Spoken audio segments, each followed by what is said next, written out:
Standing in the flickering light of her phone's flashlight, Emma Walker stared at the ancient wooden panel that had just fallen away from the cellar wall.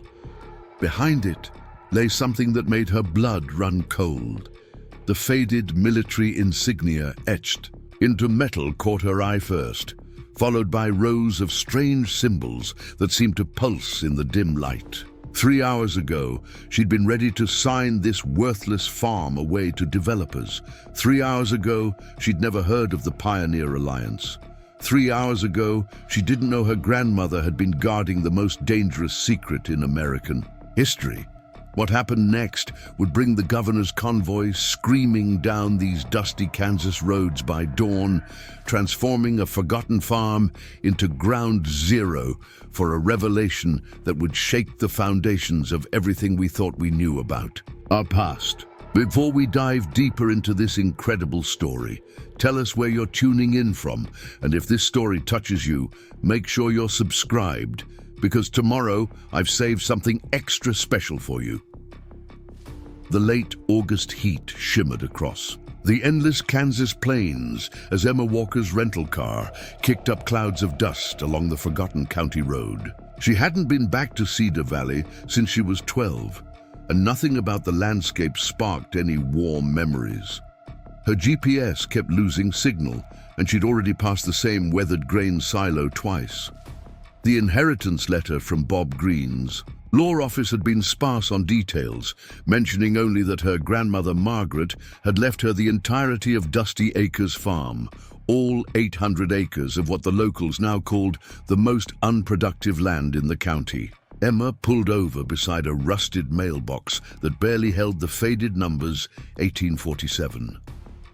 Through the heat waves rising from the cracked asphalt, she could make out the distant outline of farm buildings that looked like they'd been abandoned for decades. Her grandmother had passed 6 months ago, and apparently no one had touched the property since. Emma had been drowning in her own problems in Chicago, working 60-hour weeks at the marketing firm just to keep up with student loans and rent. The last thing she needed was a dead farm in the middle of nowhere. The gravel driveway crunched under her tires as she approached the main house. Paint peeled from every surface, and the wraparound porch sagged dangerously at one corner. But it was the old barn that caught her attention, its massive structure still standing solid despite the obvious neglect. Something about its placement seemed odd, set back further from the house than typical farm layouts. As she parked, a figure emerged from the shadows of the barn door, moving with the deliberate pace of someone who'd spent a lifetime working the land. Jack Turner had been her grandmother's farmhand for over 40 years, and the sight of him brought back a flood of memories Emma had tried to forget. His weathered face creased into something between a smile and a grimace as she stepped out of the car. The afternoon sun highlighted every line earned through decades of Kansas summers, and his calloused hands gripped a battered straw hat. He'd stayed on after Margaret's death, he explained, maintaining what little needed maintaining, waiting for someone to come claim the property. Emma's plan had been simple when she'd driven down from Chicago. Take a quick look at the property, sign whatever papers Bob Green had prepared, and list it with the first real estate agent who'd take it. She needed the money desperately. Her roommate had just moved out, doubling her rent burden, and the marketing firm had been making cuts. The inheritance seemed like a lifeline, even if the property wasn't worth much. But standing there in the dusty yard, watching Jack's careful movements as he showed her around, something felt different. The farmhouse interior was a time capsule. From the 1970s, every surface covered in a thick layer of dust.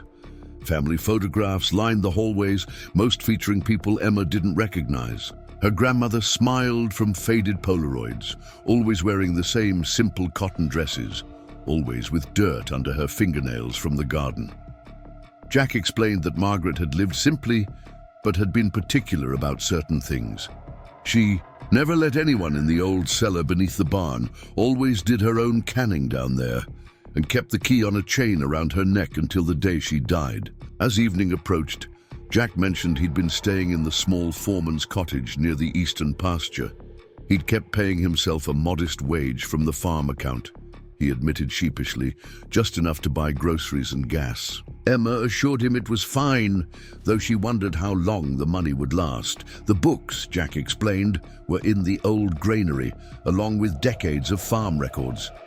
Her grandmother had been meticulous about documentation, even as the farm's productivity dwindled year after year.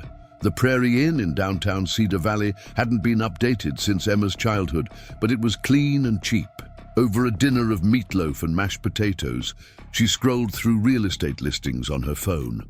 Farmland in the area was selling for a fraction of what she'd hoped. Dusty Acres, with its reputation for poor yields and strange soil conditions, would be worth even less. The waitress, recognizing her as Margaret Walker's granddaughter, offered condolences and mentioned how her grandmother had been a fixture in the community, though she'd kept to herself these last few years.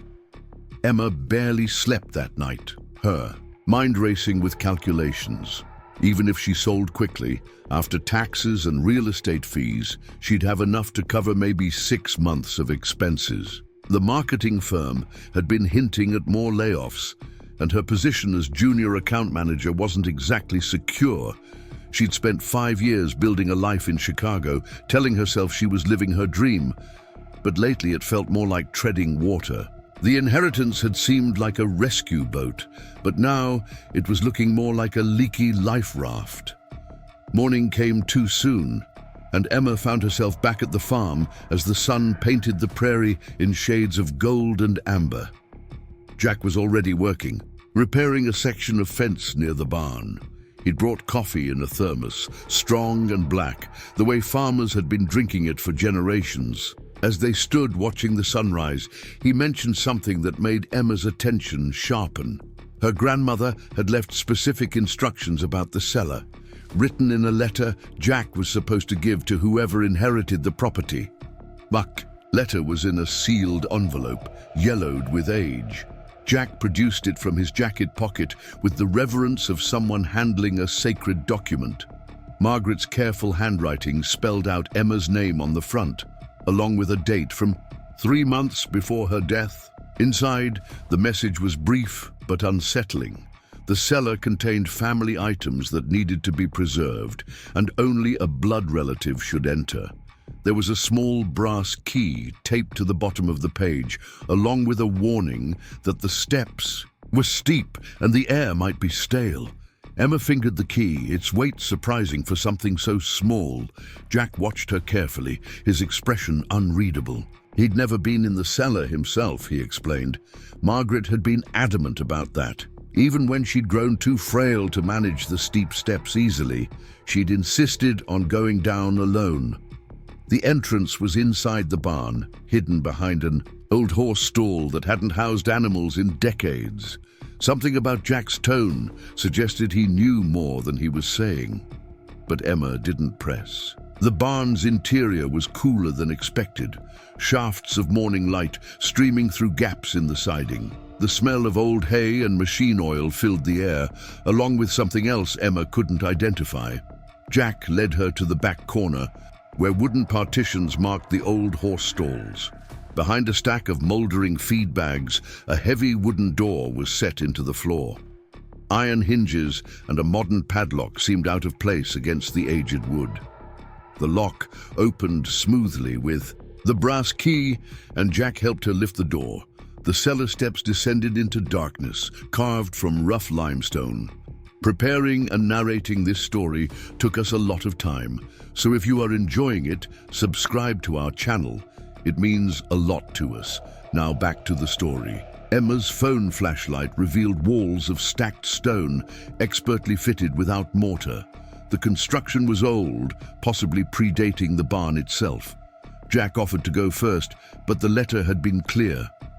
Emma took a deep breath and started down, her footsteps echoing in the confined space. The air grew cooler with each step, carrying an odd metallic taste. 20 steps down, the stairway opened into a chamber that defied her expectations. The cellar was larger than seemed possible, extending well beyond the barn's foundation. stone. Shelves lined the walls. But instead of canning jars and preserves, they held wooden crates marked with dates spanning 50 years. In the center of the room stood a massive oak table, its surface covered with leather-bound journals and manila folders. But it was the far wall that made Emma's breath catch. A section of stones had been removed and replaced with a modern steel panel, complete with an electronic keypad that couldn't have been more than 10 years old. Emma approached the table first, her flashlight beam dancing across the journals. Her grandmother's handwriting filled page after page, but the content made no sense. References to monitoring stations and frequency adjustments mixed with farming notes and weather observations. One folder contained photographs that shouldn't exist. Black and white images showed her grandmother as a young woman, standing next to equipment that looked like it belonged in a military installation, not a Kansas farm. The electronic panel drew her attention like a magnet.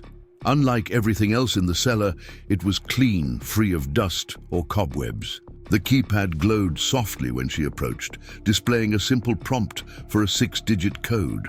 Emma tried her grandmother's birthday, then various significant dates, but nothing worked. Frustrated, she turned back to the journals, looking for clues.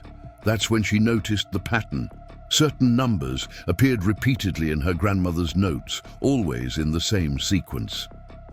The code worked on the third try.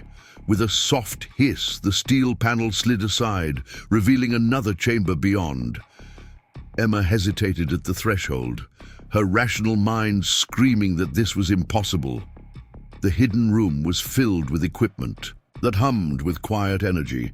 Banks of monitors lined one wall, most dark, but a few showing streams of data.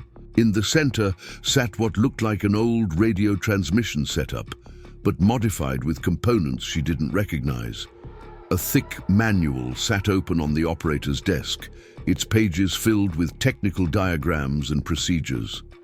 The cover bore an official seal Emma had never seen before, along with the words Pioneer Alliance, Continuity Protocol. Her hands trembled as she flipped through the pages, finding sections on temporal monitoring, signal alignment, and emergency activation procedures. None of it made sense, but the implications were staggering. Her grandmother hadn't just been a Kansas farmer, she'd been part of something much larger. The monitors suddenly flickered to life, startling Emma backward. Text scrolled across multiple screens, too fast to read clearly. One display showed a map of the United States dotted with pulsing lights. Cedar Valley glowed brighter than the others, and as Emma watched, the pulse rate increased. A soft alarm began to sound, and a red message flashed on the central screen. Temporal convergence detected, Protocol 7 initiated, alert status Gamma. The farmhouse phone number appeared below, along with a countdown timer that had just started at 12 hours. Emma's mind raced as she tried to process what she was seeing. The equipment was real, the data streams were active, and something was happening that her grandmother had been monitoring for decades. She grabbed one of the journals, flipping to the most recent entries. Margaret's final notes were cryptic but urgent. She wrote about increasing signal strength, about patterns aligning for the first time since 1952, about a responsibility passed down through generations. The last entry, dated just days before her death, contained a single line that made Emma's blood run cold. The convergence is coming. Emma must be here when it happens. Her phone buzzed in her pocket, breaking the spell. No signal in the cellar, of course, but as she climbed back to the barn, messages flooded in. 3 missed calls from numbers she didn't recognize, and a text from Jack that simply read, "You need to see the North Field, now." Emma emerged into the afternoon sun, blinking against the brightness. Jack stood near his old pickup, his expression grave. Without a word, he gestured for her to get in. The North Field had been fallow for years, too problematic for even the hardiest Kansas wheat. But as they approached, Emma saw something that defied explanation. the dry, cracked earth had transformed overnight. Where yesterday there had been nothing but dust and scattered weeds, now stood a perfect circle of golden wheat, fully grown and ready for harvest. The stalks swayed in a breeze that touched nothing else, and at the center of the circle, the grain had formed a pattern identical to the one she'd seen on the Pioneer Alliance seal. Jack finally spoke, his voice tight with barely controlled emotion. He'd known Margaret had secrets, had suspected for years that the farm was more than it seemed. But this was beyond anything he'd imagined. As they stood at the edge of the impossible, Wheatfield, Emma's phone rang. The caller ID showed a blocked number, but somehow she knew this was the call the equipment had predicted. With trembling fingers, she answered. The voice on the other end was crisp, official, and urgent. Governor Patricia Mills herself, requesting immediate confirmation of Emma's location. Something had triggered every emergency monitoring system in the state, and the epicenter was Dusty Acres Farm. Before Emma could respond, the governor continued. A convoy was already en route from Topeka, including scientists, military personnel, and a team that officially didn't exist. They would arrive by dawn, and Emma needed to secure the property and grant them full access. As the governor spoke, Emma watched the wheat pattern shift and change, forming new configurations that seemed to pulse with meaning. The countdown timer in the cellar had been real, and whatever her grandmother had been watching for was finally happening. The worthless farm she'd inherited was about to become the most important piece of land in America, and Emma was the only one with the keys to understand why. The sun was setting now, painting the mysterious wheat field in shades of crimson and gold. In 12 hours, the governor's convoy would arrive, and the secret Margaret Walker had protected for 50 years would finally be revealed. Emma looked at Jack, seeing her own mix of fear and wonder reflected in his weathered face. Whatever was coming, whatever the Pioneer Alliance had been preparing for, it was starting here, on a forgotten farm in Kansas, with a simple woman who'd thought she was just settling her grandmother's estate. The night ahead would be the longest of Emma's life, and by dawn, nothing would ever be the same again. The wheat field continued its impossible dance as Emma and Jack drove back to the farmhouse in silence. The radio crackled with emergency broadcasts, though the announcers seemed confused about what they were reporting. Unusual atmospheric readings across eastern Kansas. Military helicopters spotted heading west from Fort Riley. Scientists from Prairie State University rushing to pack mobile laboratories. Something was happening, and Dusty Acres Farm sat at the center of it all. Emma's hands shook as she unlocked the farmhouse door.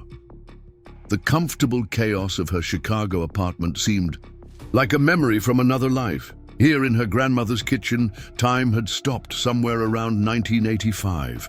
Faded wallpaper with tiny roses, a ceramic rooster cookie jar on the counter, the ancient refrigerator humming its familiar tune. But now these ordinary details felt like camouflage, hiding something extraordinary. Jack made coffee while Emma spread the Cellar journals across the kitchen table. Her grandmother's careful handwriting filled thousands of pages, mixing mundane farm records with observations that belonged in a classified government file. Weather patterns that didn't match official records, electromagnetic anomalies detected by equipment that shouldn't exist on a Kansas farm, references to other sites across the country connected by something called the Heartland Grid. The first journal dated back to 1971, the year Margaret had inherited the farm from her father. The early entries were straightforward enough. Crop, yields, equipment repairs, livestock records. But by 1973, the tone had changed. Margaret wrote about visitors who came at night, men in dark suits who never gave their names. They'd installed something in the cellar, she noted, equipment that required daily monitoring. In exchange, they'd paid off the farm's mortgage and promised protection from anyone who might ask questions. Emma found a folder marked Pioneer Alliance, Original Charter, tucked between two journals. The yellow documents inside looked like they'd been typed on an ancient typewriter. The alliance, founded in 1889, wasn't what she'd expected. No secret society or shadowy government agency. Instead, it appeared to be a network of farmers, scientists, and frontier settlers who'd discovered something unusual about certain locations across the American West. Places where compass needles spun wildly, where crops grew in impossible patterns, where the very fabric of reality seemed thinner. The charter spoke of a responsibility to monitor these locations, to maintain equipment that could detect what they called temporal fluctuations. Emma struggled with the terminology, but the implications were clear.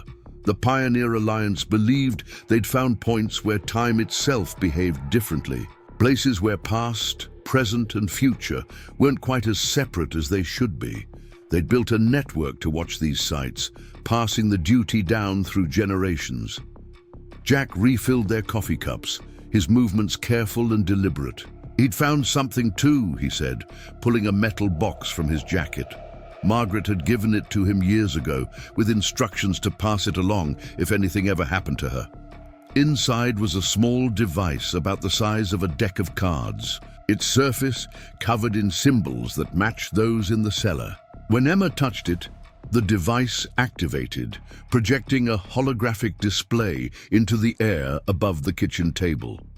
The display showed a three-dimensional map of the continental United States, with pulsing nodes scattered across the landscape. Most glowed a steady blue, but several pulsed yellow, and one, centered on Cedar Valley, blazed bright red. Lines of energy connected the nodes, forming a complex web that seemed to breathe with its own rhythm. As they watched, the red pulse from their location grew stronger, and the yellow nodes began shifting toward orange. A timestamp in the corner showed a countdown, 7 hours, 14 minutes. Emma cross-referenced the time with her grandmother's journals and found multiple entries mentioning critical thresholds. The Pioneer Alliance had been tracking cycles that repeated every 73 years. The last major event had been in 1952, something they called the Great Convergence.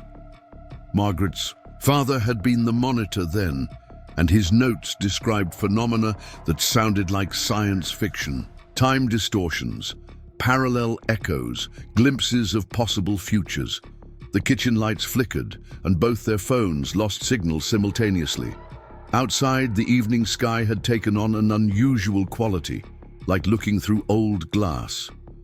Emma felt a strange pressure in her ears, similar to altitude changes, but more persistent. Jack pointed to the window, where the wheat field was now visible in the distance. The golden circle had expanded, and within it, the grain formed constantly shifting patterns that hurt to look at directly. Emma's grandmother had prepared for this moment, that much was clear. The journals contained detailed instructions, protocols to follow when the convergence began. First priority, activate the secondary monitoring stations. These turned out to be hidden in various outbuildings around the farm. The old chicken coop contained atmospheric sensors that looked like they'd been built by NASA. The machine shed housed communication equipment that predated anything commercially available. As they worked to bring the systems online, Emma found herself thinking about the life she'd built in Chicago. The 60-hour work weeks, the constant stress about money, the hollow feeling that grew stronger each year, like she was playing a role in someone else's story. Her grandmother had lived here for 70 years, maintaining equipment that monitored the fundamental structure of reality. Which life was more meaningful? Which was more real? The holographic display from the metal box continued to evolve, showing energy patterns that grew more complex by the minute. Emma noticed that certain configurations matched diagrams in the Pioneer Alliance documents. They weren't random fluctuations, they were messages or perhaps instructions written in the language of physics itself. Her grandmother's notes suggested that during convergence events, information could leak through from other timelines, knowledge that might not exist yet, or memories of futures that hadn't happened. Jack had been quiet for the last hour, focused on calibrating equipment according to Margaret's instructions. But now he paused, looking at Emma with an expression she couldn't read. His family had worked this land almost as long as hers, he said. His grandfather had known about the alliance, had helped maintain the equipment in the early days, but the knowledge was always passed to the landowner's family. The Turners were helpers, supporters, but never keepers of the full truth. The revelation that Jack's family had been part of this for generations shouldn't have surprised Emma, but it did. How many people in Cedar Valley knew pieces of the secret? How many families had spent decades pretending their farms were ordinary while monitoring equipment that mainstream science didn't believe could exist? The Pioneer Alliance hadn't just been watching temporal anomalies. They'd created an entire shadow community dedicated to protecting humanity from knowledge it wasn't ready to handle. The atmospheric sensors in the chicken coop started alarming just after midnight. Emma ran to check the readings, finding numbers that defied everything she knew about physics. Barometric pressure was fluctuating wildly, but only within the property boundaries. Temperature readings showed impossible variations, with some sensors registering below absolute zero, while others exceeded the melting point of steel. Yet standing there in the converted coop, Emma felt nothing unusual beyond the persistent pressure in her ears. The journal entries from 1952 provided some context. During the last convergence, similar readings had preceded what Margaret's father called a temporal cascade. For approximately 18 hours, the affected area had experienced what he could only describe as overlapping time streams. People reported seeing echoes of past and future events. Some swore they'd had conversations with relatives who died years before, or met descendants who hadn't been born yet. The government had blamed it on mass hysteria caused by atomic testing, but the Pioneer Alliance knew better. Emma found herself wondering about her grandmother's life. Margaret had been just 19 during the 1952 event, newly married and freshly initiated into the Alliance's secrets. She'd spent the next 70 years waiting for this moment, knowing it would likely come after her death. How did you live? A normal life with that knowledge? How did you plant crops and raise children and attend church socials, knowing you were guarding equipment that could detect cracks in reality itself? The communication array in the machine shed suddenly came alive with static. Emma adjusted the frequencies according to her grandmother's notes, and voices emerged from the white noise. But they weren't speaking English or any language she recognized. The words seemed to exist in her mind without passing through her ears, conveying concepts that human vocabulary hadn't been designed to express. Jack stood beside her, his face pale as he listened to the impossible transmission. The voices spoke of convergence points throughout human history, moments when the barriers between possible timelines grew thin enough for information to pass through. They mentioned dates that corresponded with major leaps in human development: the agricultural revolution, the Renaissance, the industrial age. Each time, knowledge had leaked through from potential futures, accelerating human progress in ways that seemed natural only in retrospect. But this convergence was different, the voices explained. The cycle had accelerated, the barriers were weakening. What had once happened every 73 years was now occurring more frequently. The Pioneer Alliance had been established to monitor this phenomenon, to prepare humanity for the moment when the barriers might fall entirely. That moment, according to the transmitted information, was less than 6 hours away. Emma felt overwhelmed by the implications. Everything she'd learned in school, everything historians believed about human development, was incomplete at best. Progress hadn't been a steady march forward. It had been punctuated by moments of impossible acceleration, times when future knowledge bled backward through temporal cracks. The Pioneer Alliance hadn't just been monitoring these events.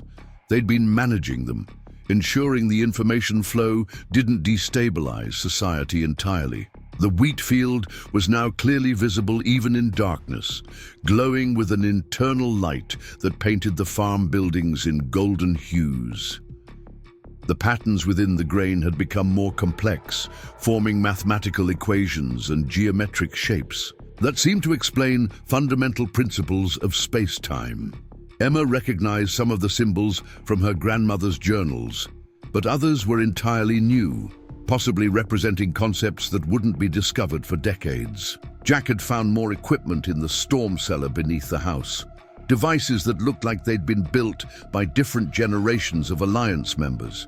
Some were clearly from the 1950s, all vacuum tubes and analog dials. Others seemed more recent, incorporating computer chips and digital displays. But the newest equipment installed within the last decade was beyond anything Emma could identify. Her grandmother had been preparing for this specific convergence, upgrading the monitoring station with technology that shouldn't exist. The metal box device projected new information as the countdown passed the 4-hour mark. Personnel files for Alliance members across the country, complete with coordinates for their monitoring stations. Emma recognized some names from her grandmother's journals, but many were new. The network was larger than she'd imagined, with nodes in every state. Some were on farms like this one, but others were hidden in urban areas, concealed within ordinary businesses or government buildings. A subsection of the files caught Emma's attention: Convergence Response Team, Priority Alpha. The list included scientists, military personnel, and government officials who were cleared to know about the Alliance's existence. Governor Patricia Mills was on the list, along with several names Emma recognized from national news. These people had been briefed on temporal convergence events, prepared to respond when the monitoring stations detected critical threshold breaches. The realization that the governor's phone call hadn't been random hit Emma like a physical blow. The convoy heading their way wasn't just responding to unusual readings. They knew exactly what was happening. The Pioneer Alliance's emergency protocols had been activated, probably automatically, alerting key personnel that a major convergence was beginning. Emma wondered how many times these protocols had been triggered over the decades. How many near events had been contained before the public noticed. The atmospheric sensors were now showing readings that the equipment couldn't properly display. Numbers flickered between impossible extremes, and several monitoring devices had simply shut down rather than report data that violated their programming parameters. Outside, the air had taken on a crystalline quality, like looking through a prism. Colors seemed more vivid, shadows deeper. The stars overhead appeared to pulse in rhythm with the wheat field's golden glow. Emma found herself drawn to a section of her grandmother's journal labeled Personal Observations, Convergence Effects. Margaret had interviewed survivors of the 1952 event, collecting first-hand accounts that the government had dismissed as mass delusion. People reported experiencing memories that weren't their own, knowledge of events that hadn't happened yet, skills they'd never learned. Some claimed to have seen multiple versions of themselves, glimpses of the lives they might have lived if they'd made different choices. One account particularly stood out. A farmer named Harold Westbrook swore he'd spent an entire day working alongside his son, who died in World War II 7 years earlier. They'd repaired a tractor together, talked about the future, shared a meal.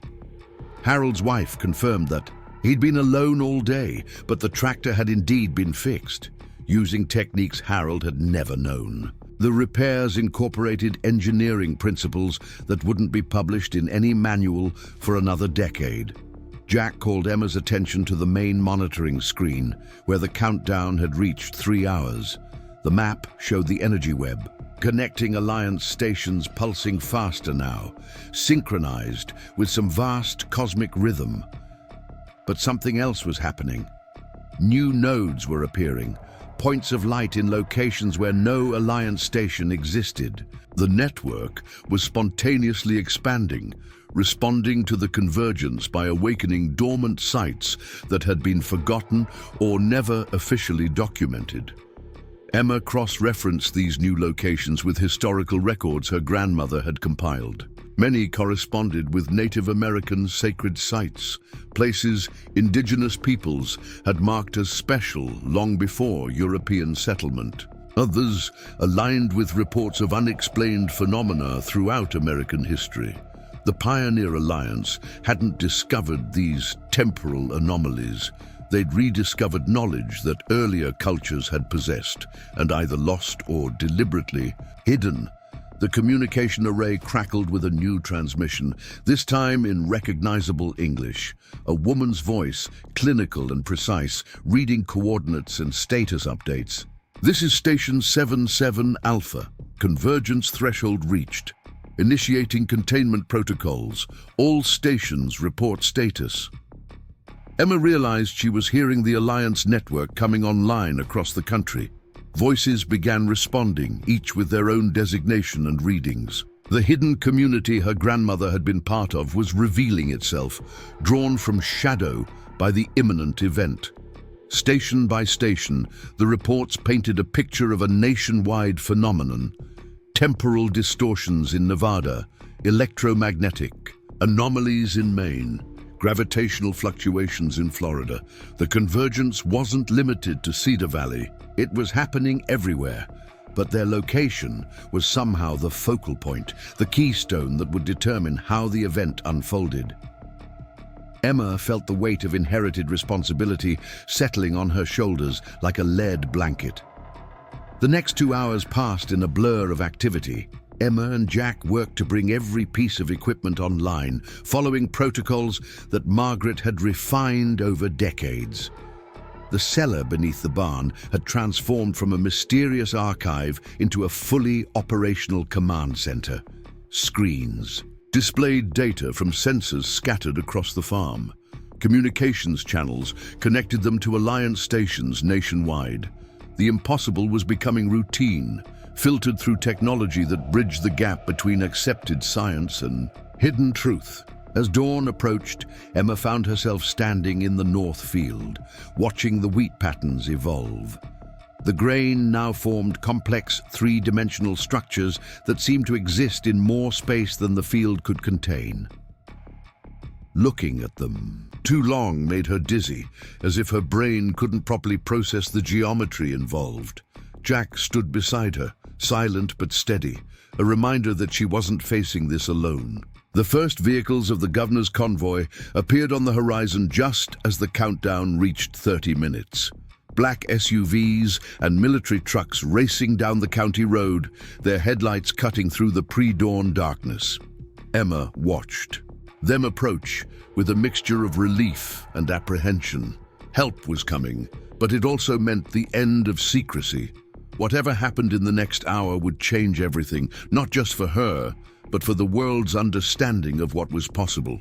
The lead vehicle pulled up to the farmhouse, and Governor Patricia Mills stepped out, flanked by people in military uniforms and civilian clothes. Even in the strange light emanating from the wheat field, Emma could see the tension in their faces. They knew what was at stake. As the governor approached, Emma straightened her shoulders and prepared to hand over control of the situation. But Mills surprised her by extending her hand in greeting and saying words that changed everything. "Miss Walker, I'm Patricia Mills. My grandmother worked with yours in the Alliance. According to the protocols, you're in command here. We're at your disposal. What are your orders?" Emma stared at the governor, her mind reeling. She'd expected to be pushed aside, relegated to the role of confused bystander while experts took control. Instead, she was being recognized as the legitimate heir to her grandmother's position. The simple woman who'd come to settle an estate was now the designated commander of an operation that could reshape humanity's understanding of reality.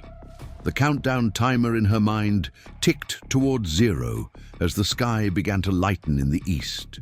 In less than 30 minutes, the convergence would reach its peak. The barriers between timelines would thin to transparency, and Emma Walker, who just yesterday had been worried about paying rent in Chicago, would help determine how humanity faced its next evolutionary leap. The wheat field pulsed brighter, its impossible patterns now visible for miles in every direction. The convoy personnel were already unloading equipment, establishing a perimeter, preparing for whatever was about to happen. Emma felt the weight of generations of secret knowledge, of her grandmother's lifetime of preparation, of the Alliance's century-long vigil. The moment Margaret Walker had spent 50 years waiting for had finally arrived, and it was just beginning. Governor Mills's security detail moved with practiced efficiency, establishing a command post in Margaret's old dining room. Military communications specialists ran cables through windows, while scientists from Prairie State University unpacked equipment Emma couldn't begin to identify. Dr. Michael Chang, the quantum physicist she'd been briefed about, stood transfixed by the main monitoring screen in the cellar, his face pale with academic excitement and very real fear. Emma felt like she was watching someone else's life unfold. Her grandmother's dining table, where she'd eaten countless Sunday dinners as a child, now held military-grade radio equipment and holographic projectors. The china cabinet still displayed Margaret's collection of depression glass, but tactical maps covered the wall where family photos once hung. The convergence was 25 minutes away, and Emma's childhood memories were being overwritten by a reality she barely comprehended. Dr. Chang approached her with a tablet displaying readings that made his hands shake. The temporal distortions weren't random, he explained. They followed mathematical patterns that suggested intelligence, or at least some form of natural organization beyond current understanding. The wheat field wasn't just displaying pretty patterns. It was solving equations, working through calculations that related to the fundamental structure of space-time itself. Each configuration represented a different solution, a different possible outcome for what was about to happen. The Alliance protocols were clear about chain of command during a convergence event. The hereditary monitor, the person whose family had maintained the site, held ultimate authority. Emma found this absurd. She was a marketing manager from Chicago who'd inherited a farm. But Governor Mills, Dr. Chang, and even the stern-faced military commander, Colonel James Bradley, all deferred to her judgment. Her grandmother's bloodline carried more weight than any government title or academic degree. Jack had been working with the military personnel to establish a security perimeter, but he returned now with troubling news. Local residents were being drawn to the area. People who'd never shown interest in Dusty Acres were parking their cars along the county road, standing at the property line, staring at the glowing wheat field with expressions of rapture or terror. Some claimed they could hear music, others said they saw faces in the grain patterns. The convergence was affecting everyone within a 10-mile radius. Emma consulted her grandmother's emergency protocols, finding detailed instructions for this exact scenario. The Alliance had learned from previous events that convergence energy affected different people in different ways. Some became conduits for temporal information, experiencing visions of possible pasts or futures. Others felt compelled to approach the focal point, drawn by an instinct they couldn't explain. Most concerning were those who began exhibiting what the protocols called resonance symptoms, their personal timeline becoming unstable. Colonel Bradley's team reported similar effects among their own personnel. 2 soldiers had to be relieved from perimeter duty after they began speaking in languages they didn't know. A communications specialist started writing equations she couldn't understand, filling pages with mathematical proofs that Dr. Chang said wouldn't be discovered for decades. The closer people got to the wheat field, the stronger the effects became. Emma authorized the establishment of a quarter-mile exclusion zone. but wondered how they'd enforce it if the entire population decided to converge on the site. The countdown reached 20 minutes, and the wheat field's behavior changed dramatically. The grain stalks began moving independently, each one tracing its own path through air that had become thick as honey. The patterns they formed were no longer confined to 2 dimensions. Structures rose and fell within the field, creating architecture that existed in more than 3 spatial dimensions. Dr. Chang's instruments went haywire trying to measure phenomena that violated their basic programming assumptions. Inside the command center, the Alliance network was reporting escalating effects worldwide. Station commanders from Alaska to Florida described similar distortions. Temporal echoes in Chicago showed ghostly images of buildings that wouldn't be, constructed for 50 years. In New Orleans, Mississippi River water flowed uphill for nearly a mile before physics reasserted itself. The Global Positioning System was reporting that satellites were simultaneously in multiple locations. Reality itself was becoming negotiable. Emma studied the master protocols her grandmother had left, searching for guidance. The documents described theoretical scenarios where convergence events could cascade, feeding on each other until the boundaries between timelines dissolved completely. The Alliance's primary mission wasn't just to monitor these events. It was to prevent a catastrophic cascade that could unravel the sequential nature of time itself. The equipment at each station was designed to channel and contain temporal energy, keeping it from reaching critical mass. But this convergence was already exceeding parameters established during previous events. The 1952 incident had been localized, affecting only a few square miles. Current readings suggested the distortion field was expanding exponentially. If it continued unchecked, the entire continental United States could experience temporal displacement. Emma imagined cities where past and future overlapped, where cause and effect became suggestions rather than laws. The responsibility of preventing this scenario fell to her, a woman who'd been planning to sell the farm just yesterday. Governor Mills joined Emma in the Cellar command center, her political composure cracking at the edges. She'd been briefed on convergence theory, but experiencing it firsthand was different. Her phone kept receiving messages from staff members who wouldn't be born for another decade. The state emergency response system was registering disasters that hadn't happened yet.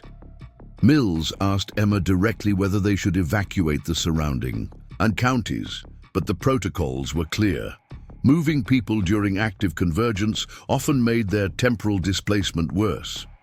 The wheat field suddenly erupted with new activity. Stalks twisted into helical patterns that rose 30 feet into the air before dissolving into golden mist. Within the mist, shapes moved. Not quite human, not quite anything recognizable. Dr. Chang's readings showed they were viewing matter from adjacent timelines, possible versions of evolution that had taken different paths. Some shapes suggested futures where humanity had merged with technology. Others hinted at timelines where consciousness had evolved beyond the need for physical form. 15 minutes to convergence.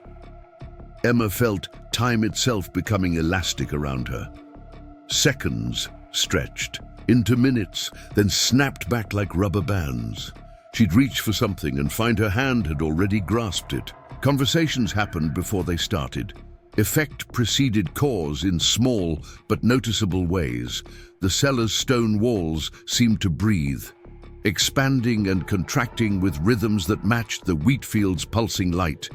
Jack appeared at her side, his presence solid and reassuring in a world becoming increasingly fluid.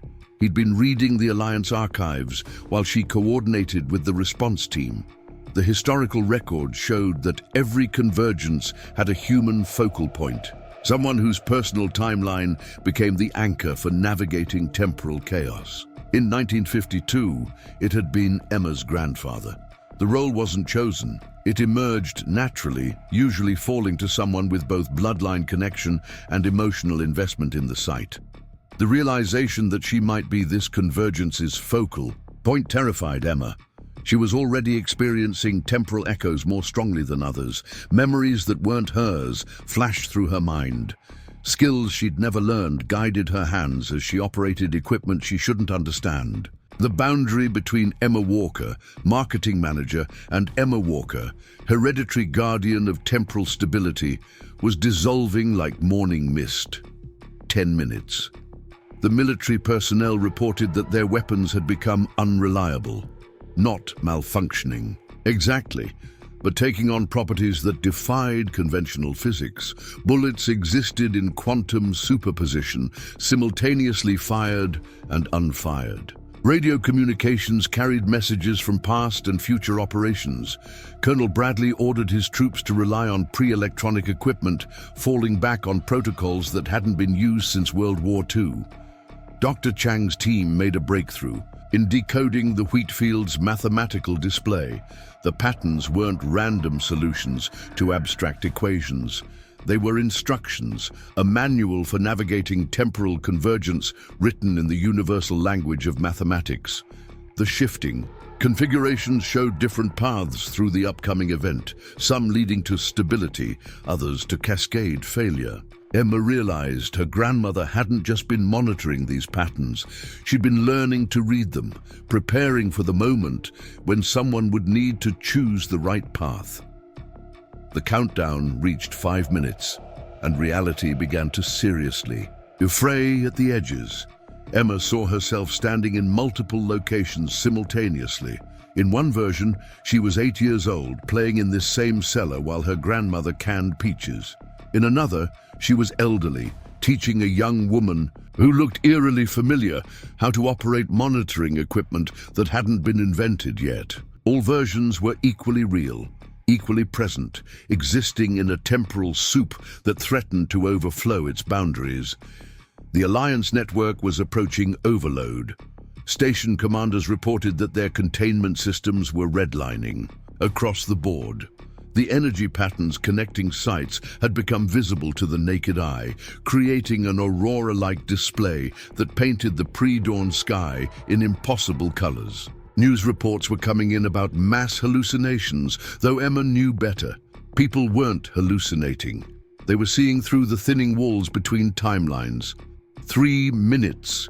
Emma's grandmother's voice suddenly filled the command center, speaking from the radio equipment, even though Margaret had been dead for 6 months. The message was garbled, mixing words from different conversations across years, but the intent was clear. Instructions for the final protocol, the one Margaret had hoped would never be needed. The nuclear option, as the Alliance called it. A way to force temporal stability by sacrificing the convergence site itself. The sacrifice protocol would channel all convergence energy through a single point, burning out that timeline completely, but saving all others. The focal point, the person anchoring the event, would cease to exist in any timeline. Not death exactly, but a complete erasure from the quantum record. Emma understood why her grandmother had never mentioned this option in the written protocols. It wasn't a choice you could ask someone else to make. 2 minutes, the wheat field had become a column of golden light stretching into the stratosphere. Within the light, millions of possibilities played out simultaneously, futures where humanity transcended physical existence, pasts where different choices led to radically altered presents, timelines where the convergence cascade consumed everything, leaving only quantum foam where ordered reality once existed. Emma saw them all, felt them all, each possibility equally valid until observation collapsed the wave function. Governor Mills was shouting something about evacuation, but her words seemed to come from very far away. Dr. Chang had given up trying to take readings, instead standing transfixed by equations that wrote themselves across his tablet screen. Colonel Bradley was attempting to maintain military protocol even as his soldiers phased in and out of existence. Only Jack remained fully present, his hand on Emma's shoulder, grounding her in this specific moment of this specific timeline. 1 minute. Emma knew what she had to do. The patterns in the wheat field had shown her the path. Not the easiest choice, not the safest, but the one that led to the best possible outcome. She moved to the master control panel, her grandmother's lifetime of knowledge flowing through her hands. The Alliance equipment responded to her touch, recognizing the bloodline authority passed down through generations. Systems that had been dormant for decades came online, revealing capabilities the government observers hadn't imagined. The convergence. Point arrived like a thunderclap of silence. All sound ceased, all motion froze. For an infinite instant that lasted no time at all, every possible version of reality existed simultaneously. Emma stood at the crossroads of probability, holding the threads of countless timelines in her mind. She could see the path that led to cascade failure, the one that ended in the sacrifice protocol, and a third option her grandmother had only theorized about: integration instead of separation. Rather than maintaining rigid boundaries between timelines, Emma chose to weave them together. Not a chaotic merger, but a conscious braiding of possibilities that strengthened rather than weakened reality's fabric. The wheat field responded to her intent, its patterns shifting into configurations that hurt to perceive but felt fundamentally right. The Alliance network hummed with harmonics that had never been achieved before. Emma felt herself expanding, her consciousness touching every monitoring station simultaneously. Through the network, she guided the integration process, teaching reality itself a new way to exist. Timeline boundaries became permeable but stable, allowing information and growth to flow between possibilities without losing coherence. The cascade threat transformed into cascade evolution, a controlled transformation of how time and space related to each other. The process seemed to last forever and no time at all. When Emma's awareness contracted back to her singular self, she found herself standing in the Cellar command center, surrounded by people whose expressions mixed awe with incomprehension. The countdown timer had stopped at 0, frozen at the moment of convergence. Outside, the wheat field still glowed, but its light was gentle now, welcoming rather than overwhelming. Dr. Chang was the first to speak, his voice barely a whisper. According to his instruments, what Emma had done should have been impossible. She'd taken a catastrophic cascade and transformed it into a stable new state of reality. Timeline boundaries still existed, but they were more flexible now. Past and our future could communicate more freely. Evolution could borrow from possibility. Humanity had gained access to tools that wouldn't have been available for centuries. The Alliance network had fundamentally changed. Instead of monitoring and containing temporal anomalies, it had become a conscious interface between humanity and the new quantum reality. Station commanders reported that their equipment had evolved, taking on capabilities that seemed to anticipate need rather than respond to crisis. The hidden infrastructure built over a century had transformed into something unprecedented, a merger of human consciousness and temporal mechanics. Governor Mills approached Emma with tears in her eyes. She'd felt the moment of transformation, experienced the terrifying freedom of existing in multiple timelines simultaneously. But Emma had held it all together, woven the chaos into a new kind of order. The Convoy personnel were reporting similar experiences. Each had touched infinity and returned changed but intact. The feared catastrophe had become an evolutionary leap. Jack helped Emma to a chair, recognizing the exhaustion behind her eyes. She'd carried the weight of infinite possibility, made choices that affected every living thing on the planet. The simple woman who'd inherited a worthless farm had become the architect of humanity's next phase of existence. But she was still human, still tired, still overwhelmed by the magnitude of what had just occurred. The sun rose over Cedar Valley, painting the transformed wheat field in natural gold to match its supernatural glow.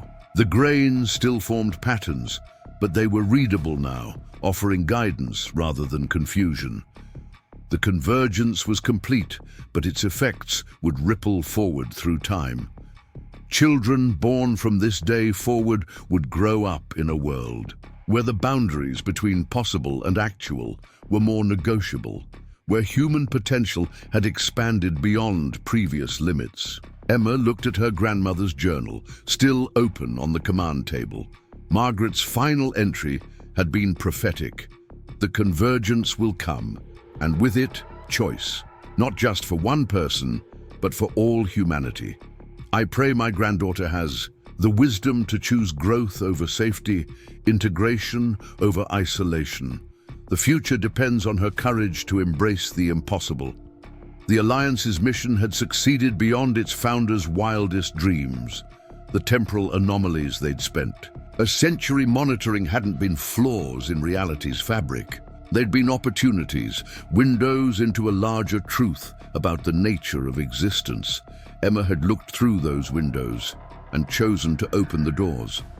Whatever came next, humanity would face it with new tools, new understanding, and new possibilities. The governor's convoy began packing up their equipment, but Emma knew they'd be back.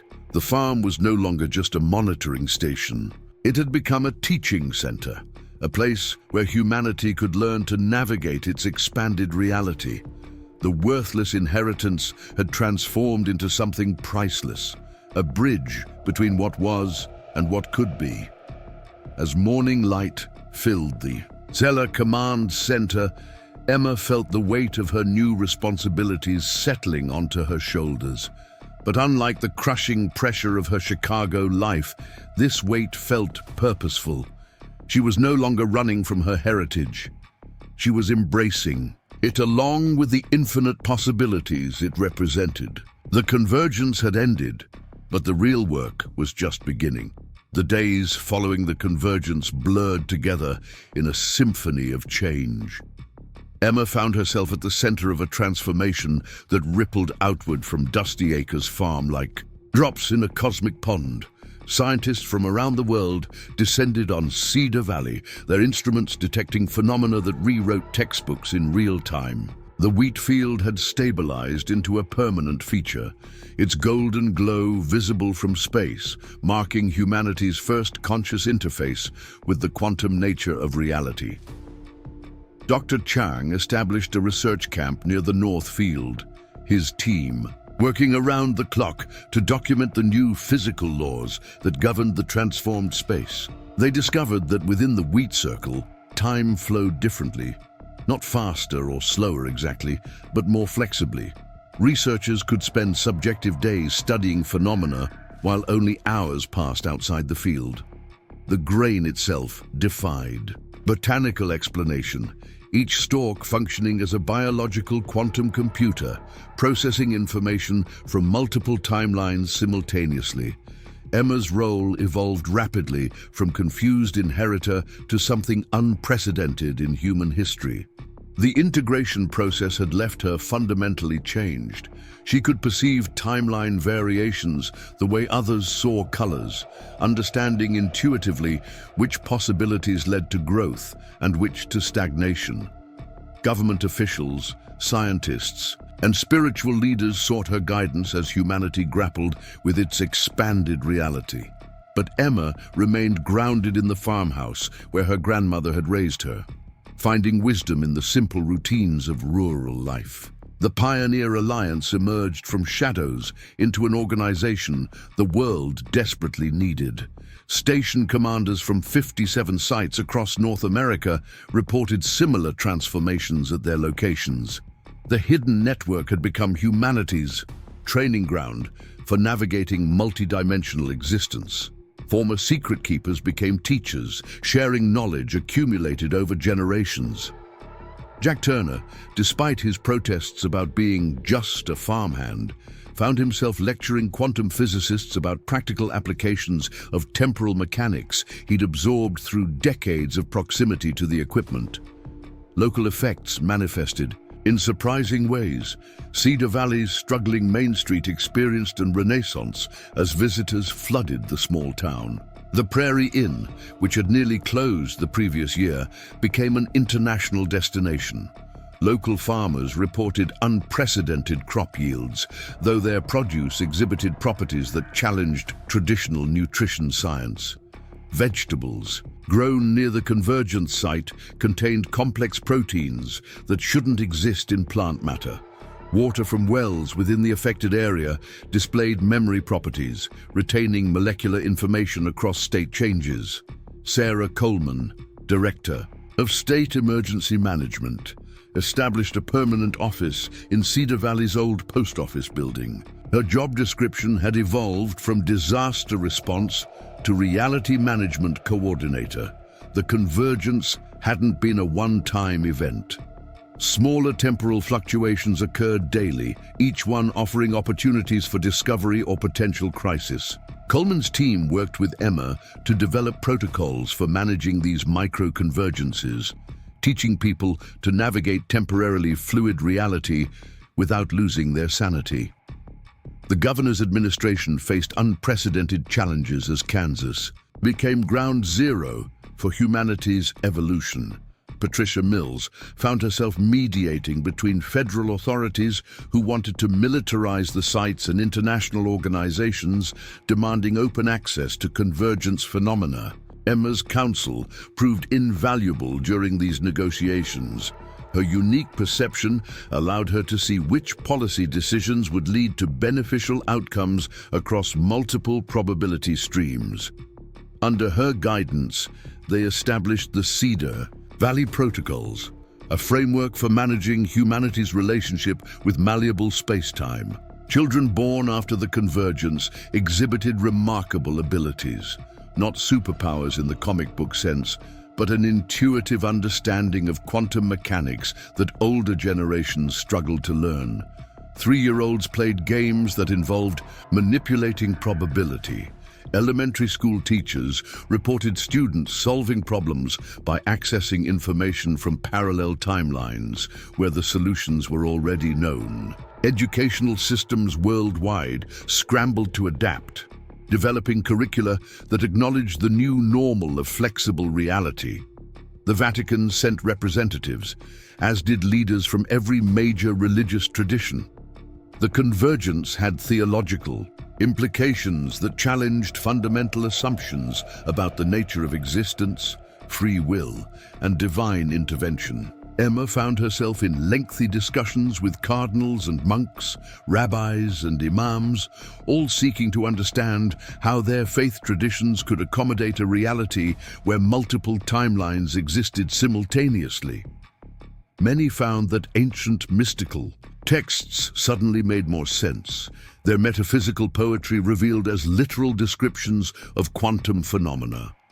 Corporate interests inevitably appeared, seeking to monetize the new physics. Tech companies established research facilities near convergence sites, hoping to develop quantum computing systems that could leverage timeline manipulation. Pharmaceutical corporations investigated the medical applications of multidimensional biochemistry. Agricultural giants studied the transformed crops, eager to replicate their properties. Emma worked with international regulators to establish ethical frameworks, ensuring that commercial development didn't destabilize the delicate balance they'd achieved. The wheat field itself became a pilgrimage destination. People reported profound experiences within its boundaries. Some found healing from chronic conditions as their cellular structure synchronized with healthier timeline variants. Others experienced moments of cosmic consciousness, perceiving the interconnectedness of all existence. Artists created works inspired by visions received in the field. Scientists made breakthrough discoveries by allowing their thoughts to drift across dimensional boundaries. The field didn't grant wishes, but it revealed possibilities. 6 months after the convergence, Emma stood in her grandmother's kitchen, preparing for another meeting with the International Committee overseeing timeline integration research. The farmhouse had become an unofficial embassy between humanity and its expanded reality, world leaders sat at Margaret's dining table, discussing policies that would have seemed like science fiction a year ago. The china cabinet still held depression glass, but now it also displayed artifacts that existed in quantum superposition, simultaneously present and theoretical. Jack entered with the morning mail, including a thick envelope from the University of Chicago. Emma's former employer had offered her a position heading their new Department of Applied Temporal Studies. Similar offers had come from institutions worldwide. Everyone wanted the woman who'd successfully navigated humanity's biggest evolutionary leap. But Emma felt no pull toward academia or corporate life. Her place was here, on the farm that had hidden such extraordinary secrets, continuing her grandmother's work in ways Margaret could never have imagined. The Alliance's mission had transformed from secret preservation to public education. Station commanders developed training programs for reality navigation. The hidden technologies, once closely guarded, became teaching tools for humanity's next phase. Emma oversaw the creation of the Walker Institute, built on Dusty Acres' expanded grounds. The facility combined cutting-edge quantum research with the practical wisdom accumulated by generations of farm families who'd quietly monitored cracks in reality while pretending to grow corn. International tensions eased as nations realized that timeline manipulation made traditional warfare obsolete. Why fight over resources when parallel realities offered infinite alternatives? Economic models evolved beyond scarcity-based thinking. The convergence hadn't created utopia, but it had opened doorways to previously impossible solutions. Climate change, disease, poverty. These challenges look different when viewed across multiple probability streams. Solutions existed. Humanity just needed to learn how to access them. Emma discovered her grandmother's final secret in a hidden compartment behind the cellar's stone wall. Margaret had left one last journal, dated just weeks before her death. In it, she revealed that the Walker family's connection to temporal anomalies went back further than the Pioneer Alliance. Their bloodline carried genetic markers that allowed for easier interface with quantum phenomena. Emma wasn't just lucky or chosen. She was literally evolved for this role, the product of generations of subtle genetic selection, guided by timeline awareness. The journal also contained a warning. The convergence they'd experienced was part of a larger cycle. Every intelligent species faced this threshold eventually, the moment when they gained conscious access to their reality's quantum nature. Some species transcended, becoming multidimensional beings no longer bound by linear time. Others destroyed themselves, unable to handle the responsibility of malleable reality. Humanity stood at this crossroads with choices to make that would echo across infinite timelines. A year after the convergence, Emma convened the first global Timeline Sustainability Summit at the Walker Institute. Representatives from every nation, scientific leaders, spiritual guides, and ordinary people whose lives had been transformed by the new reality gathered in the expanded facilities. The wheat field glowed in the background, a constant reminder of the moment everything changed. Emma addressed the assembly with words that would be remembered across multiple histories. She spoke of responsibility and possibility, of the dangers of timeline manipulation for personal gain, and the opportunities for collective evolution. The convergence had given humanity tools that could reshape existence itself, but tools without wisdom led to catastrophe. The Pioneer Alliance's century of secret guardianship had ended. Now everyone was a guardian. Everyone was responsible for maintaining the delicate balance between what was and what could be. The summit established the Timeline Accords, international agreements governing the use of quantum manipulation technologies. Research facilities would be open and transparent. Timeline exploration would prioritize collective benefit over individual advantage. The transformed monitoring stations would serve as early warning systems for dangerous probability cascades. Humanity would face its expanded reality together, or risk fragmenting across incompatible timeline branches.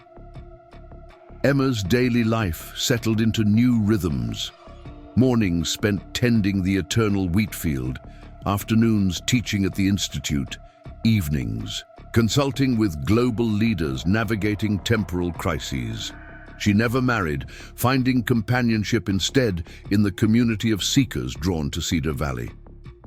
Jack Turner remained her closest advisor, his practical wisdom balancing her cosmic perspective. Together, they maintained the farm that had become humanity's anchor point in an ocean of possibility. Scientists at the Institute made discoveries that accelerated human development by centuries. Medical researchers learned to access timeline variations where diseases had been cured, importing the solutions to their own reality. Engineers developed technologies by observing their completed forms in parallel futures.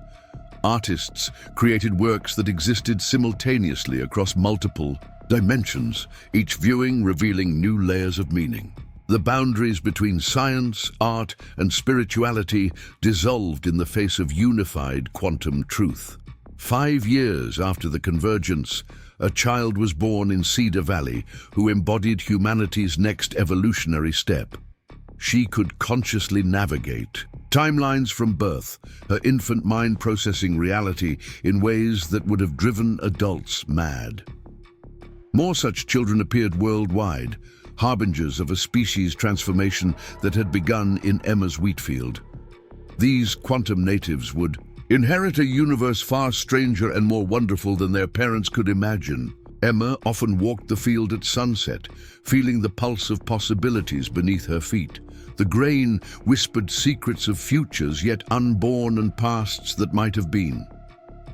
She thought of her grandmother, of the generations who'd guarded this, a knowledge waiting for the right moment. Margaret hadn't lived to see the convergence, but her preparation had made it possible. The worthless farm had become priceless, but its true value lay not in the land itself, but in the doorway it had opened. The world had changed irrevocably that dawn when the governor's convoy arrived. Humanity had faced its evolutionary test and passed, choosing integration over isolation, growth over safety. The challenges ahead were immense, learning to exist as multi-dimensional beings while maintaining individual identity, balancing timeline manipulation with ethical constraints, preparing for contact with other species who'd undergone similar transformations. But Emma felt confident in humanity's ability to adapt. They'd already taken the hardest step, accepting that reality was far more flexible than they'd ever imagined. As night fell over Cedar Valley, the wheat field's glow painted the farmhouse in soft gold. Emma returned to the kitchen, where so many world-changing decisions had been made. She opened her grandmother's final journal to a page she'd read countless times. Margaret's words, written months before her death, still carried prophetic weight. The convergence isn't an ending, but a beginning. Emma will open the door, but all of humanity must walk through it. The farm's true harvest hasn't been grain, but possibility itself. May those who come after us tend it wisely. The stars above Cedar Valley shone differently now, their light arriving through multiple probability paths simultaneously. Somewhere in that cosmic dance, other civilizations faced their own convergence moments. Humanity had joined a larger community of consciousness, species who'd learned to surf the quantum waves of existence rather than being crushed by them. The journey ahead stretched across infinite possibilities, but Emma felt ready. The simple woman who'd inherited a dusty farm had become humanity's guide into a reality limited only by imagination and wisdom. Tomorrow would bring new challenges, new discoveries, new choices that would ripple across timelines. But tonight, Emma sat in her grandmother's kitchen, feeling the satisfaction of a job well done. The Walker family's long vigil had ended in triumph. The secret they'd protected had transformed into the gift humanity needed most, a doorway to its own unlimited potential. The convergence was complete, but the adventure of exploring humanity's expanded reality had just begun. In the distance, the eternal wheat field swayed in a breeze that touched multiple dimensions, its golden light a beacon of hope for a species learning to embrace the impossible. The worthless farm had saved the world, not through power or force, but by teaching humanity that reality itself was a conversation between what is and what could be. And in that conversation lay the seeds of transcendence. 10 years had passed since the convergence transformed dusty acres from a failing Kansas farm into humanity's gateway to multidimensional existence. Emma Walker stood at the observation deck of the Walker Institute's newest building, watching the morning sun paint the eternal wheat field in shades of gold that existed in spectrums beyond normal vision. The facility had grown into a sprawling campus that attracted the brightest minds from every continent, all drawn to study the phenomena that had revolutionized human understanding of reality itself. The quantum children, as the media had dubbed them, were now approaching adolescence. Their abilities continued to evolve in ways that challenged even the most advanced theoretical frameworks. Emma watched a group of 12-year-olds in the courtyard below, their learning session appearing to outsiders like an elaborate game. But she could perceive the complex probability calculations they performed instinctively, solving problems by accessing information from timelines where the solutions already existed. These children represented humanity's future, beings for whom the manipulation of space-time was as natural as breathing.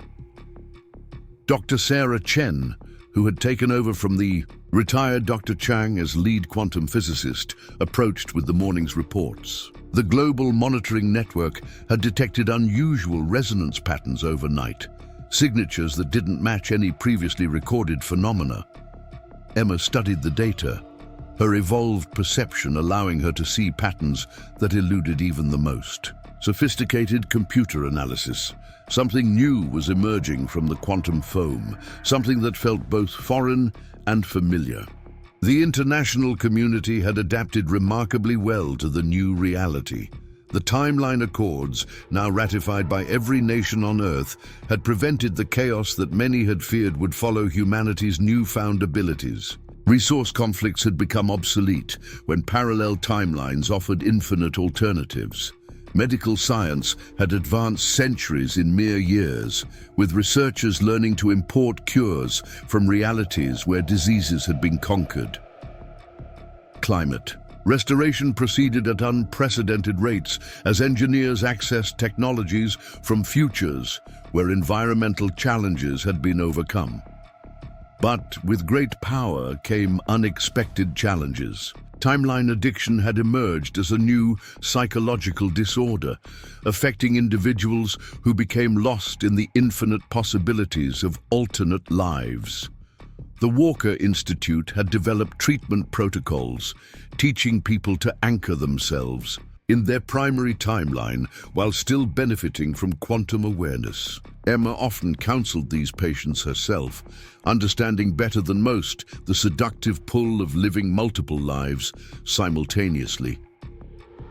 Jack Turner, now in his 70s but remarkably vital thanks to timeline-enhanced medical treatments, joined Emma on the observation deck.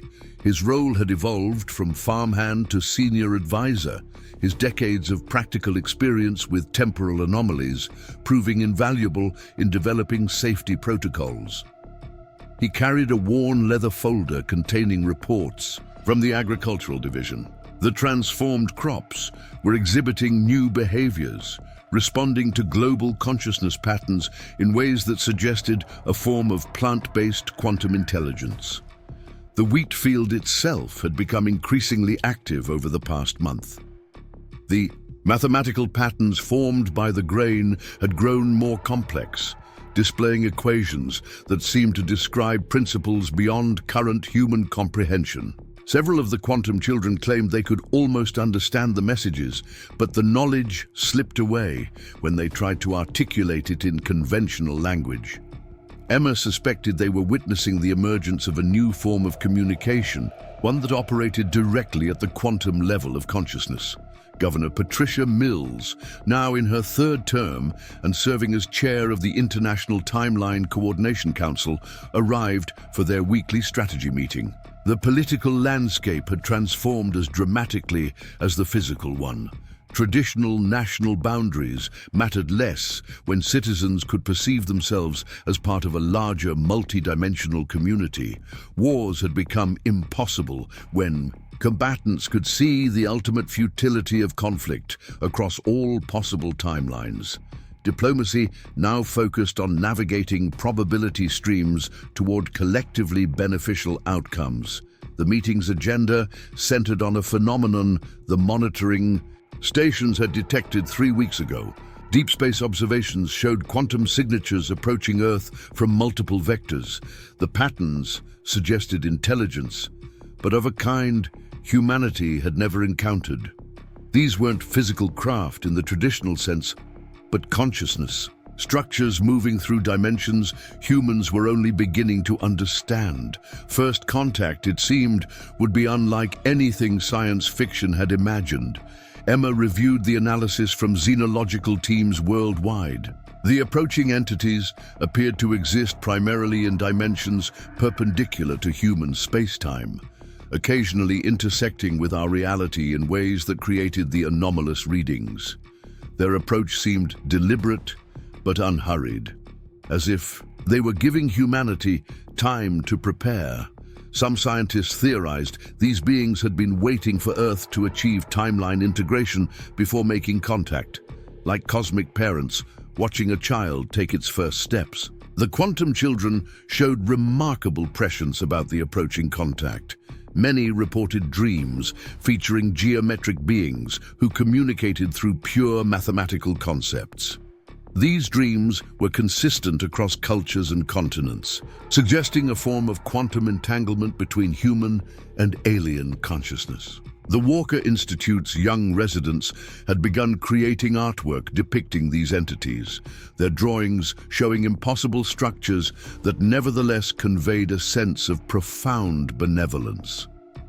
Lisa Rodriguez, the archaeological specialist, who had become the Institute's director of historical research, presented findings that recontextualized humanity's entire history. Evidence suggested that the Pioneer Alliance hadn't been Earth's first organization to monitor temporal anomalies. Ancient structures worldwide showed subtle modifications, indicating they had been built with quantum awareness. The pyramids, Stonehenge, certain temples in Asia, all displayed mathematical relationships that only made sense when viewed through the lens of multidimensional physics. The implications were staggering. Humanity hadn't independently discovered timeline manipulation. We had rediscovered knowledge that had been deliberately hidden or lost, possibly to protect us from powers we weren't ready to handle. The approaching entities might not be strangers, but returning teachers, civilizations that had helped guide Earth's development from the beginning. Emma felt the weight of representing humanity in what could be our species' most important conversation. That afternoon, Emma walked through the expanded grounds where her grandmother had once grown corn and raised cattle. The Walker Institute now covered several hundred acres, its buildings designed with quantum architecture that existed partially in parallel dimensions, allowing for spaces larger inside than outside. Gardens throughout the campus grew the evolved crops, their fractal patterns creating living mandalas that aided in meditation and timeline perception. Students from every nation studied here, learning to navigate the new reality humanity had inherited. The original farmhouse remained at the heart of the complex, preserved as both museum and active research center. Emma's grandmother's kitchen still hosted crucial meetings. its familiar comfort grounding participants in human reality while they discussed cosmic matters. The Cellar Command Center had been expanded but retained its essential character. The stone walls that had witnessed humanity's transformation now housing equipment that could peer into the fundamental structure of existence itself.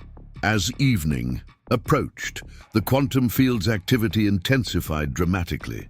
The wheat stalks began forming three-dimensional structures that rose into the air like golden architecture. The patterns were more elaborate than anything previously recorded, suggesting communications of unprecedented complexity. Emma felt a resonance in her enhanced consciousness, a sense that the field was preparing for something momentous. She called an emergency assembly, gathering the Institute's senior staff and international observers. The phenomenon reached its peak just after sunset. The wheat field erupted in cascading patterns of light that painted impossible geometries across the prairie sky. Within these patterns, shapes began to coalesce, forms that existed in more dimensions than human eyes could properly process. The approaching entities were manifesting, using the quantum field as a transmission medium to project themselves into our reality. The moment humanity had been unconsciously preparing for since the convergence had arrived. The beings that emerged defied all conventional descriptions. They appeared as living mathematics, conscious equations that rewrote themselves continuously. Their presence felt ancient beyond measure, yet vibrantly alive with curiosity and what Emma could only interpret as affection. These were the architects of reality itself, civilizations that had transcended physical existence eons ago, but retained interest in guiding younger species through their evolutionary transitions. Communication occurred directly at the quantum level. Words were inadequate, but concepts flowed between human and alien consciousness like streams merging into rivers. The entities confirmed what Lisa's research had suggested. They had indeed visited Earth throughout history, planting seeds of knowledge that would germinate when humanity was ready. The Pioneer Alliance, Emma's grandmother's guardianship, the convergence itself, all had been steps in a carefully orchestrated evolution designed to prepare Earth for integration into a vast community of conscious beings. The entities revealed that universe was far stranger and more wonderful than even post-convergence humanity had imagined. Reality itself was conscious, a living system that evolved through the experiences of countless species across infinite dimensions. Each civilization that achieved timeline integration added new possibilities to the cosmic tapestry. Earth's unique contribution lay in humanity's peculiar gift for bridging rational thought and intuitive understanding, science and spirituality, individual consciousness and collective awareness. But with this knowledge came responsibility. The entities showed Emma and the assembled humans visions of civilizations that had failed at this crucial juncture, species that had used timeline manipulation for destructive purposes, creating cascade, failures that erased entire branches of possibility. Others had become lost in infinite potential, fragmenting across timelines until they ceased to exist as coherent beings. Humanity stood at the same crossroads, our choices determining not just our own fate, but the evolution of consciousness itself. The quantum children surprised everyone by stepping forward during the communication. Their evolved awareness allowed them to interface with the entities more directly than the adults. Through them, a clearer dialogue emerged. The beings offered to teach humanity advanced principles of reality manipulation, but only if Earth demonstrated readiness by solving a test they had prepared. This test wasn't a puzzle to be solved through cleverness, but a challenge that required wisdom, compassion, and unity. The test manifested as a crisis that threatened the quantum field itself. The mathematical patterns that had maintained the field's stability for a decade began to destabilize. Without intervention, the field would collapse, taking with it humanity's interface with multidimensional reality. But the solution required more than technical knowledge. It demanded that humanity act as one, combining the wisdom of elders with the intuition of the quantum children, the scientific understanding of researchers with the practical knowledge of those who had tended the land for generations. Emma understood intuitively that this was more than a test of problem-solving ability. The entities were evaluating humanity's readiness for the next phase of evolution. Could we work together across all boundaries of nation, culture, and personal interest? Could we prioritize collective growth over individual advantage? Could we face the loss of our newfound abilities with grace if that's what wisdom demanded? The response was immediate and unanimous. Scientists shared data freely without concern for credit or publication rights. Governments opened classified research without hesitation. The quantum children linked their consciousness in ways that created a collective intelligence greater than the sum of its parts. Even those suffering from timeline addiction contributed their unique perspective on multiple realities, providing crucial insights. Humanity faced its challenge as one species, united by purpose. The solution, when it came, was elegantly simple yet profound. Rather than trying to maintain the field through force or manipulation, humanity chose to release control, allowing the quantum patterns to find their own equilibrium. It was an act of trust in the fundamental consciousness of reality itself. The wheat field responded by transforming into something even more remarkable. A living interface that adapted continuously to humanity's evolving needs. The entities expressed what could only be described as delight. Humanity had passed not by conquering the test, but by transcending it. We had demonstrated the rarest quality in the universe, the wisdom to know when not to use power. This restraint, combined with unity in crisis, marked Earth as ready for the next phase of cosmic citizenship. The beings prepared to share knowledge that would transform human existence as profoundly as the original convergence. What followed was an elevation of human consciousness that made the initial convergence seem like a gentle prelude. The entities didn't simply teach, they initiated humanity into understanding of reality's deepest structures. Every human alive experienced a moment of cosmic awareness, perceiving their connection to all existence across every timeline. The boundaries between individual consciousness became permeable, allowing for unity while maintaining diversity. Humanity had become something new, a collective intelligence that honored each unique perspective. The Walker Institute transformed overnight into Earth's embassy to the cosmic community. The quantum field expanded beyond its original boundaries, eventually encompassing the entire planet in a subtle energy that enhanced consciousness and facilitated timeline perception. Other convergence sites worldwide underwent similar transformations, creating a network that linked Earth to communication systems spanning galaxies and dimensions. Emma found her role evolving once again.